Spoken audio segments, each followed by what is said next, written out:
biggest stories making headlines for the week. And last week on the front page, we discussed World Suicide Prevention Day. Parents raising concern over the cost as schools resume, and the PDP in Edo State pulling out of the peace accord. Well, unfortunately, my guest is not here. Hopefully, he joins me at some point.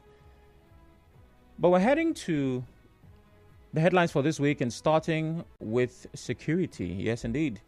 The Rivers State Commissioner of Police, Olatunji Disu, has been redeployed to the Federal Capital Territory. This follows a new posting by the Inspector General of Police, Kayode Egbetokun. In the posting, the immediate past Commissioner of Police in Delta State, Olufemi Abaniwanda, will now serve as the new Commissioner of Police for Rivers State. As you may know, the immediate past Rivers CP, Disu, served as Commissioner of Police in Rivers State since November 2023. Well, it might seem like Rivers gets a rotation of commissioners more than other states. That's how it seems. But as the new Commissioner of Police in Rivers State, Olufemi Abaniwanda, assumes office, a security expert, Ifewanago, has urged him to take actions that will tackle crime regardless of who is involved. In an interview with correspondent Emeka Otuga, Mr. Wanago urged the new CP to prioritize all issues related to insecurity to gain public trust. It should be very proper for him to take action that address crime. All issues bordering on insecurity in the state should be treated. Of course, there are black spots in every situation, every state. I expect that as he comes, he will go through the files of the state. He will know those cases that are before them, the black spots, the flashpoints, and people that have been profiled already as troublesome elements, and he will chip in, depending on the progress of the already existing investigation. He will take action to be able to close them out, not minding whose ox is gone. That is the very critical thing.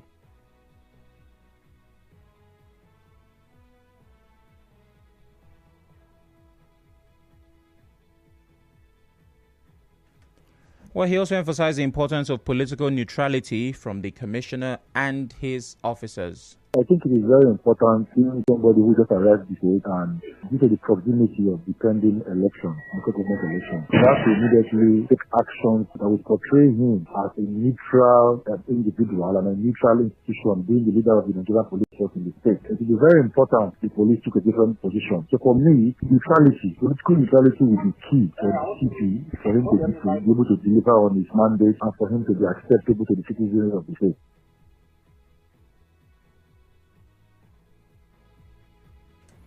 Also, civil rights activist Demwa Domka has called on the new Commissioner of Police to prioritize serving the people over the interest of a few individuals. Mr. Domka added that the upcoming October 5 election will be a key test of the Commissioner's political neutrality.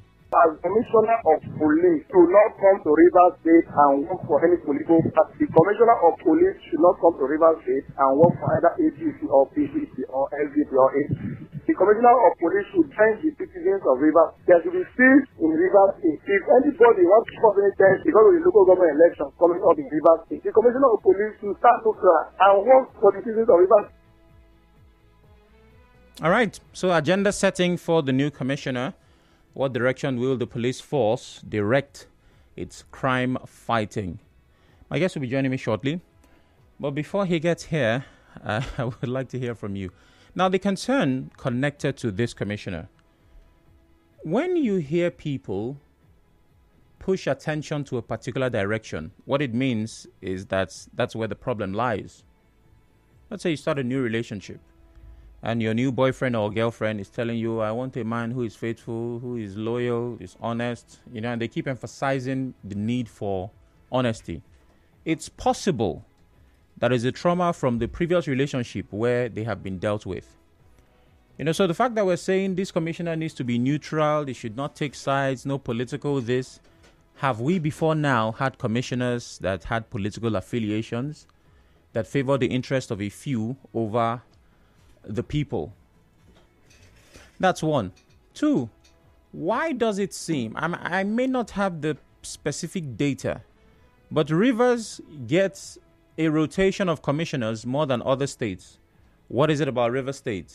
Is it the politics? Is it the money? Is it the location? Is it our weather? What exactly is it? Unfortunately, my guest, Dr. Isaac Uwadiunor, an educator and public affairs analyst, is right here with me. Good morning, Doctor. Good morning, sir. Good morning, Rivers people. Thank you for having me. Yes, thank you for making the time. Whoever can go between point A and B at this time requires a chieftaincy title because the price of fuel, just leaving the house is a big deal. Thank you. But thank you for being here, sir. All right, thank you. All right, so we have taken the headline about the change once again of the Commissioner of Police. Now we have a new one, and this is literally his first week in office. What's your take on this? Well, I think there's a slogan in the police force those days that soldier go, soldier come, barrack remains. So I want to believe that the outgone Commissioner of Police may have stayed his tenure, and then he's going. It's most unfortunate that part of what we had during his tenure were not too fantastic. There were cases of people looking at him from one angle. I mean, Disu, from the angle that he was a lopsided Commissioner of Police. And I think it's a lesson for the incoming Commissioner of Police to look at the errors of his predecessor and make a change. The thing is, besides even whether or not a commissioner of police or even a police officer decides to, attach themselves to the interest of a few over many, the disruption of the process. I know that many times on Info, we've taken reports of people who were seeking justice. Okay. And when they went to the police, the narrative was, no be this commissioner, they win that case. Yes, I've heard it a lot of times. So this new commissioner just came on board. So he needs time exactly to settle down. So for someone who maybe had covered 40 or 50% in pursuing something, with a new commissioner, this one is a new man now. He will not start with the file of, he has to, exactly. He has to set up his own. So this shuffling, reshuffling, rotation, how does it affect, the flow? Well, once there's a change of government, there's a change of policy, and also there's a change of activity. And that is why you cannot assess Nigerian police, especially at the state level, on the success of the outgone commissioner. What do I mean by that? If there is a standard rule that says a commissioner of police is going to stay in one state for 3 years, then the commissioner of police will come up with a blueprint of what he's going to do. At that particular level, he's free to also choose his DPOs who also work with him. But with the new commissioner of police, some of the DPOs will be dropped. I don't know whether you're seeing. Some of the area commanders will be dropped. And some of the boys that are loyal to him may be posted to some of this juicy area. By so doing, it's just like I said earlier, soldier go, soldier come. They will model up the whole thing again. They'll start all over again. So you cannot really assess them. Why does Rivers get more of a rotation than other states? What's it about Rivers? Sam, why are you asking that kind of question? No, Rivers State is a cash cow. Don't you understand? People pay to come to Rivers State to serve as police. The general impression they have is that if you are serving in Rivers State and after 9 months you have not bought yourself a Corolla, it means you are a weak policeman. That's been the general impression. So Rivers people have money. Well, sure. Let's hope that it... Has it occurred to you it goes around that if you travel from here to Owerri, you will not see less than 50 checkpoints? Yes, there are lots of checkpoints on that stretch. So what do you think is happening there? Security. Plus, help yourself. We need to keep the roads safe. So, but when you travel from Owerri to Onitsha, you may not see up to 5 police checkpoints. So that's it. That tells it all. Okay. Well, moving from that to the Permanent Secretary of the Ministry of Labour and Employment, Kacholom Daju, saying private employers paying below the 70,000 minimum wage risk jail term. Represented by the Director of Employment and Wages of the Ministry, John Nyamali, she said the minimum wage is now a law, and as a result, it is punishable crime for any employer to pay less than 70,000 naira to any of its workers. She said the new minimum wage is necessary to address the current economic reality and no Nigerian worker, whether in government or private employment, should be paid less than the minimum wage. Your thoughts on this, Doctor? Well, hope is good in the morning, but not at night. I'm sure you can relate with that. Yes. A hungry man has hope in the day that food will come. But the stretch from 8 o'clock till 6 the next day, if you have not eaten, there are two options. It's either the person is going to collapse, or perhaps will get closer to a fainting situation. Government has criminalized it that if you don't pay 70,000 naira minimum wage, sanctions will be placed on you. Which government? The federal government? Under this harsh economic condition, do you know how private employers are actually managing? Do you know the burden they go through in terms of tax? Do you know how many avenues people have actually devised to exploit them? So I'm not holding brief for private employers. What has government done for these private employers in order for them to thrive? Are you not aware that a lot of people are closing down their shops? Because the money is not there. The customers can't buy. The purchasing power is low. So if you are criminalizing it, I think government should have a rethink in that area. That's what I'm saying. Do you know how many taxes they pay, especially if you are not in a pillar of association on monthly basis?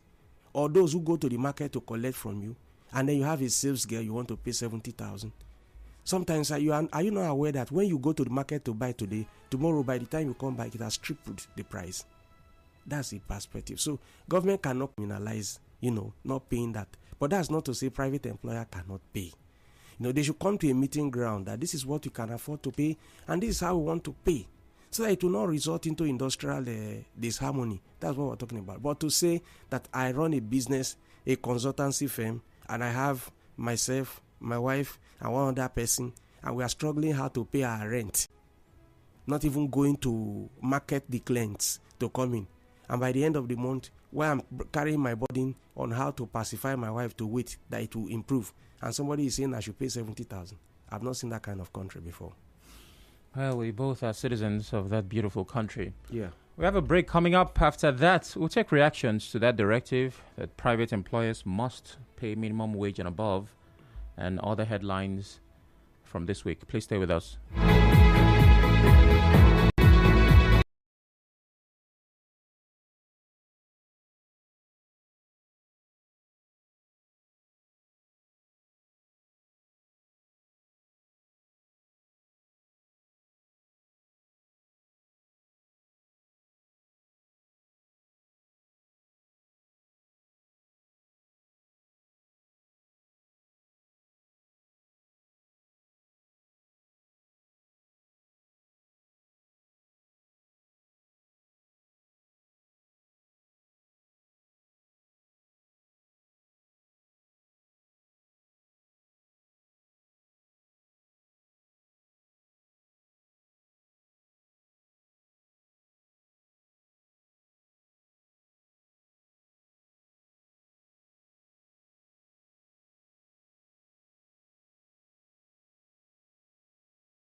Sam Oracle Chinedu here. And my guest, Dr. Isaac Uwadiunor, is still right here with me. Good morning once again, Doctor. Thank you, sir. All right, we've talked about the River State Police Command getting a new commissioner. Before the break, we talked about private employers having to paying below minimum wage to risk jail term. Now, the reaction to that, an agribusiness executive, Peter Olamiriki, says it will be difficult for the federal government to enforce the new minimum wage law on private employers. Mr. Olamiriki, the CEO of P Farms, a tech-driven agro-product marketing firm, spoke in an interview with our correspondent. He questioned how the government intends to handle non-compliance from state governments.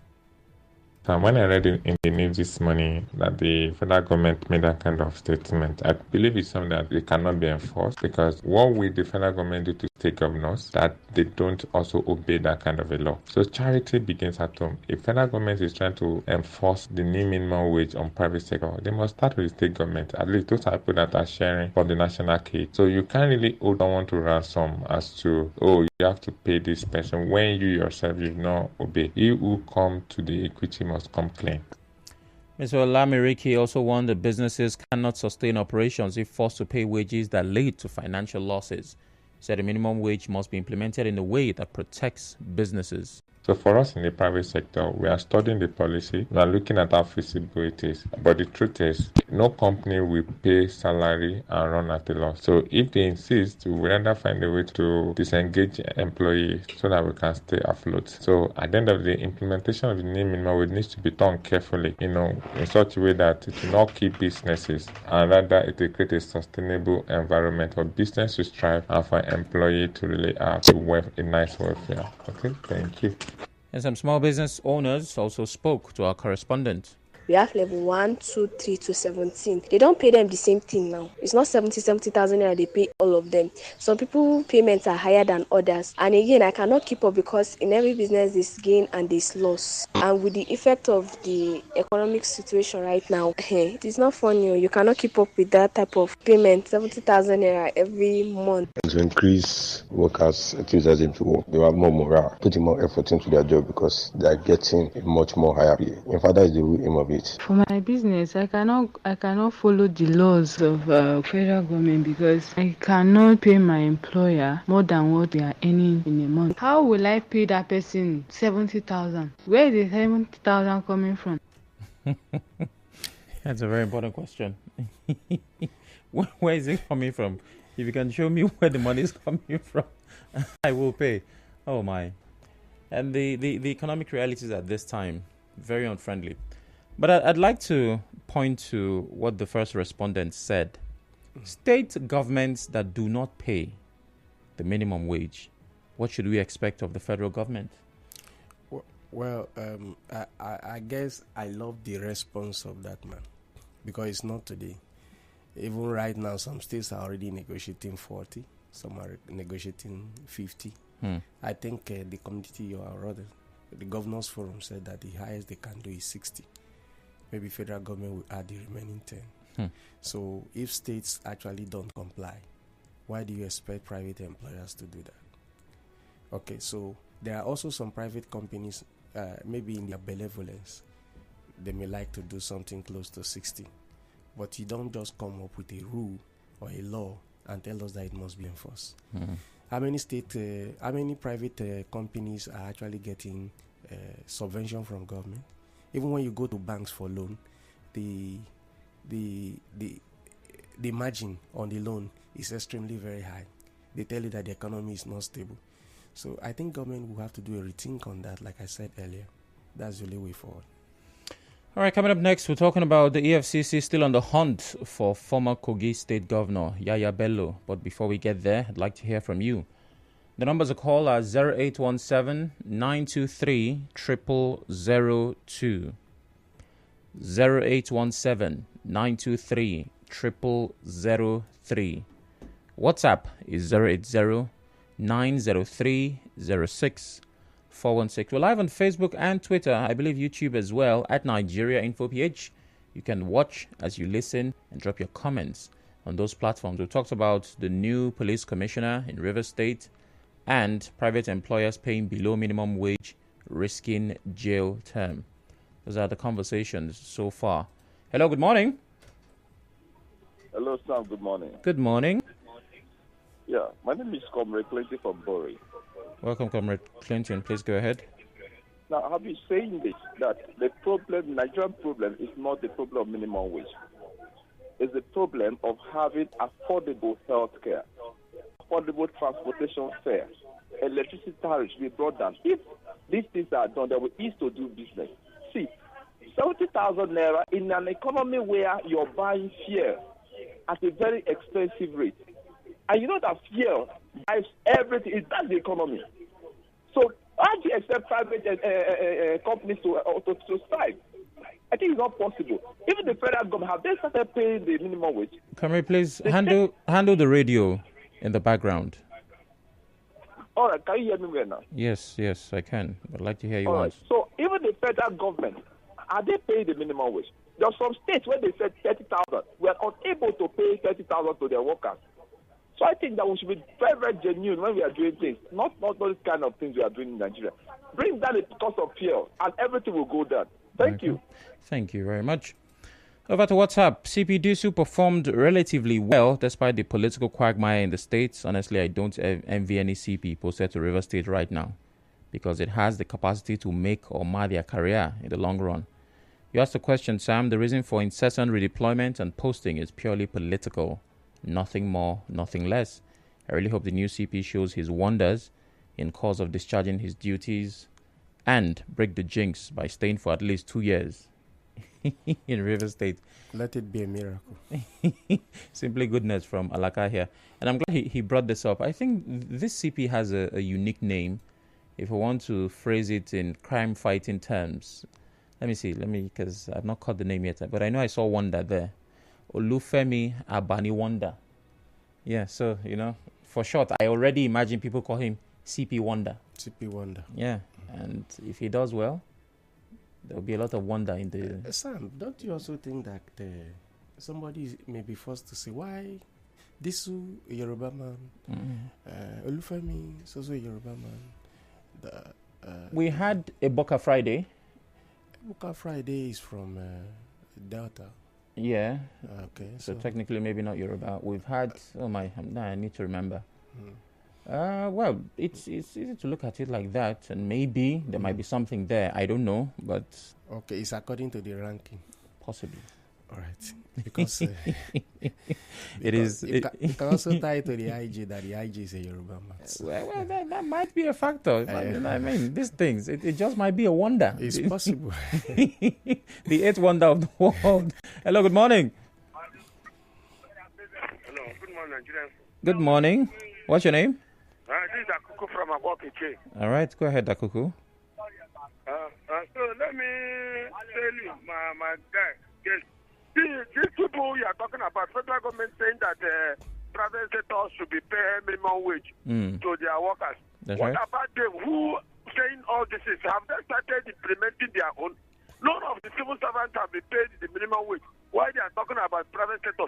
They have to reduce their taxes. Because the taxes the federal government and state are collecting for the individuals or the private sectors, it is much. Unless they reduce it so that they will not have to pay the workers. They want to start people from work. If the this should be considered, people who may lose their job. And it is not normal. Let them talk of what things that favors Nigeria.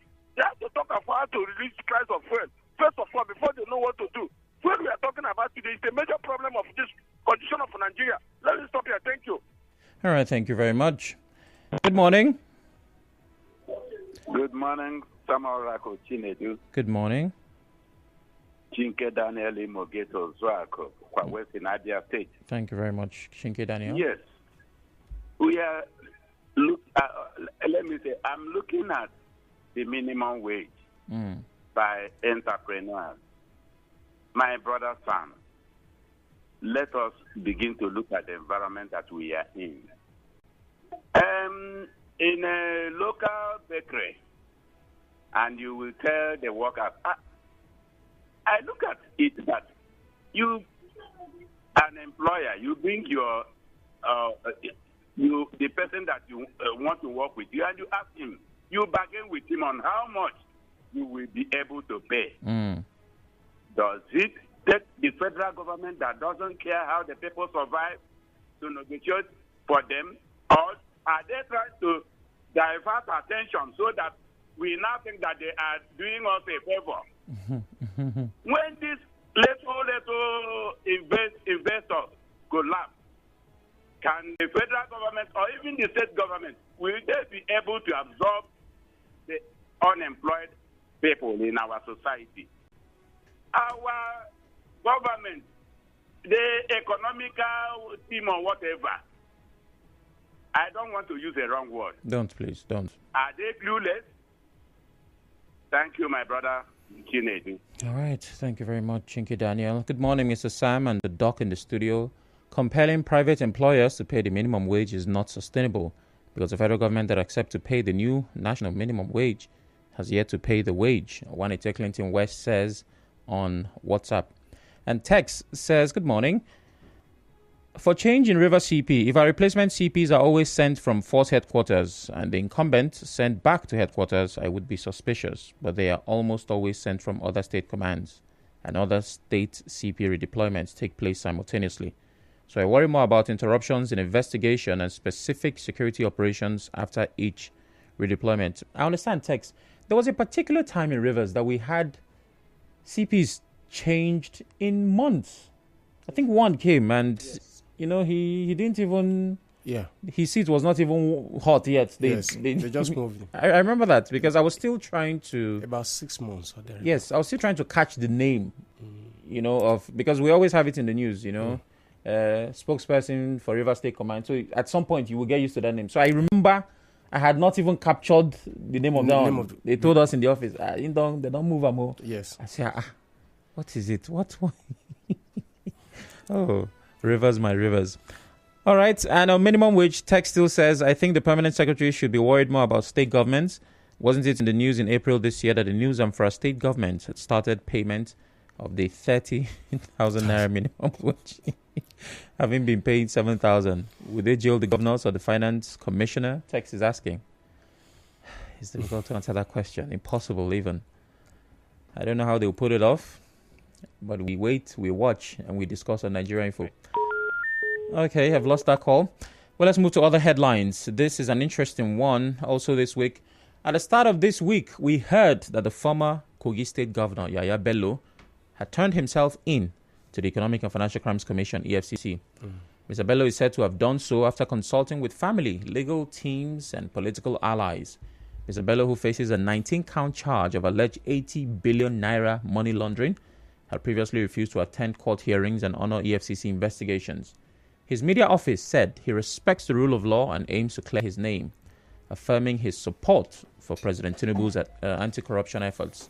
Bello was accompanied by high-profile individuals to the EFCC headquarters, and the case has been adjourned to September 25. Now, that was at the beginning of this week. Later on, the EFCC claimed that former Kogi State Governor Yahaya Bello is not in its custody. A statement by the Commission spokesperson Dele Oyewale said Mr. Bello remains wanted with a subsisting warrant of arrest. And reacting to the EFCC statement, the director of the Yahaya Bello Media Office, Ohia Michael, said Mr. Bello was at the EFCC office but was told he could leave. This is interesting. And officials of the EFCC tried to arrest the former Kogi governor. On Wednesday, there was a video that went viral on social media. On Wednesday night at the Kogi State Governor's Lodge in Abuja, but some security operatives at the Governor's Lodge did not let them as gunshots rented the air during the altercation. The area was later cordoned off and movement around that area restricted to only operatives of the EFCC and other security agencies stationed there. Dr. Isaac, what is your take on the EFCC's handling of the Yahaya case? It's a drama, it's still unfolding. My goodness. If Ajaero could be stopped from attending a conference in the UK for not honoring police invitation, which is a civil case or security-related case. This is a case of mismanagement of fund, and the fund runs the economy of the state. Indeed. And so somebody is saying, I'm ready to turn in myself. You see that there's no sanction. When you don't respond to EFCC invitation, there's no sanction, or you will come in there. So, like I said, let the drama play.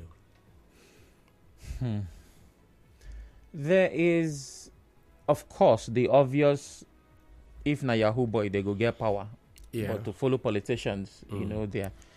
And Bello is no longer, he doesn't have immunity at this time. He doesn't have immunity, but he's been hiding somewhere in the last 3 months. Where in Nigeria that you cannot fish somebody out? No, let me give you a very good example. You see the president of Liberia, who actually jumped custody in Nigeria and was heading towards Adamawa. He's something Taylor like that. Charles Taylor. Charles Taylor, he was captured in Adamawa State. That's the president of a country. Much more a governor who lives in Nigeria, has not been flown out of the country. Is there any place in Nigeria that the security apparatus of the state cannot get to? My take is that the government is not ready yet to prosecute the case. When they are ready, we will know. Okay. Well, we're still taking your thoughts. 0817-923-0002. Good morning. Good morning, Mr. Sam. Good morning. What's your name? My name is Joshua from Port Harcourt. All right, Joshua. Please go ahead. I have questions. Hello? Yes, we can hear you. You have questions?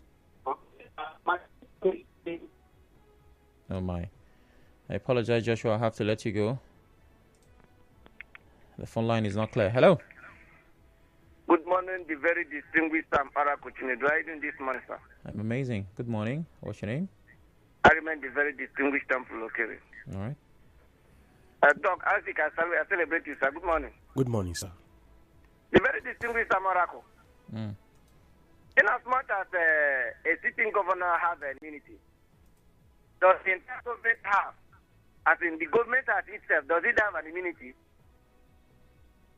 The very distinguished sir. Yes. Are you with me? I'm here. I'm right here. Okay. That is by the way.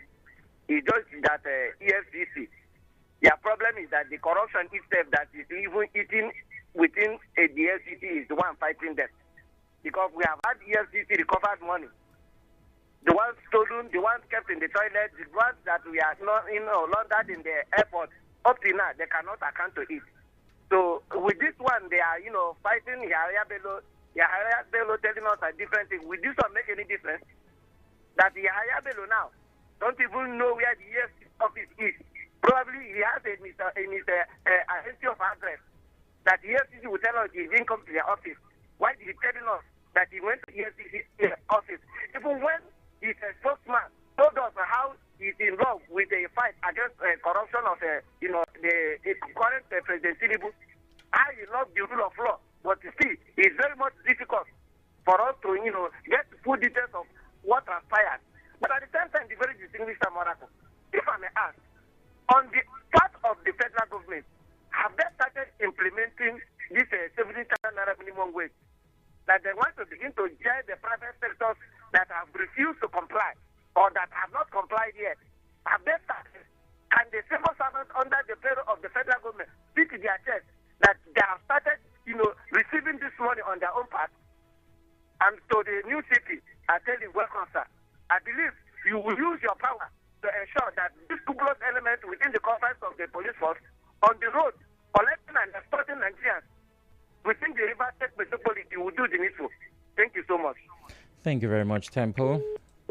You said a lot. That's a double barrel. Yes. Tempo carry. That's double barrel. He did say a lot. Asked important questions. I keep thinking about it. When would we see an end to using checkpoints as revenue generation points?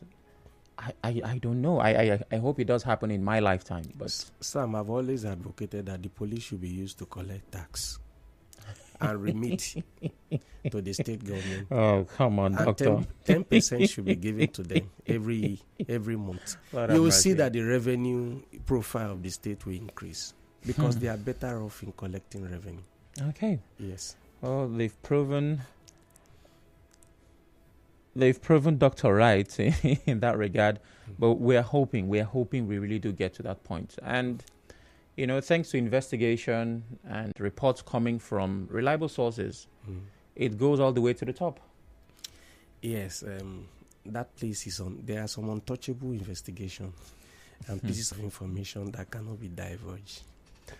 So let me tell you that the average Nigerian police force, actually operate the federal strata from the federal government to the state, from the state to the local government, and then down to the world. So you look at it, force headquarters in Abuja, state command, DPOs, and then area commands. If you begin to do that, they will generate more revenue for the state. Sam, I'm concerned. Okay. Well, we have very little time left, and what I think is the biggest headline is the controversy trailing the petrol pricing. The chairman of the Nigeria Labour Congress in Rivers State, NLC, Alex Uwadiunor, says NNPCL need to explain to Nigerians why petrol pump price will be sold above 800 naira, despite lifting from Dangote refinery over the weekend. Mr. Uwadiunor, while speaking on the controversy trailing the NNPCL petrol pump price, told correspondent Soibi Oluwari that the cost should have reduced since the issue of landing cost is not associated with the product they got from Dangote refinery. Let's hear him. All of this, it will not make sense. If Dangote refinery will produce in Nigeria here, and NNPC cannot justify also to say that Dangote refinery, they will buy. They will still sell at the current rate they are selling. It's not justifiable. The one you are selling at this price, they are the one you imported. And if you put the landing cost, all of them now, where are the landing costs that will lead the current price now? If you fix it at the current rate, how did they come to that figure? You are buying from a local refinery, and you are still selling even higher amount. For me, the question I should be asking now is that, why do we produce locally and still sell at the price where we import externally? Okay, we're literally down to our final minutes, and there are so many layers to unpack. But Doc, what is your take with the petrol pricing? Because I honestly am confused. Sam, petrol pricing in Nigeria is a maze among maze. That's one. Number two is that we all get emotional about it. The truth of the matter is that Nigeria has still not unbundled NNPC. The monopoly of NNPC is disturbing the entire country. Finally, on petroleum products, let's keep believing. What's today's date, Sam? It's 21st of September. NNPC told us that Port Harcourt refinery will start working in September. So add more days to it. September will still go. That will tell you what is happening in our country. Okay, we have 1 week left for this month to come to its inevitable end. Thank you very much, Doctor, for making the time. Thank you. It's a pleasure coming here. Yeah, the pleasure is mine. All right, that's as far as we can go on the front page. Join us next Saturday at 8 a.m. to catch the updates on the biggest stories making headlines for the week. The news around the world comes up at 9. Please stay with us. For more talk, news and sports, stay tuned to Nigeria Info.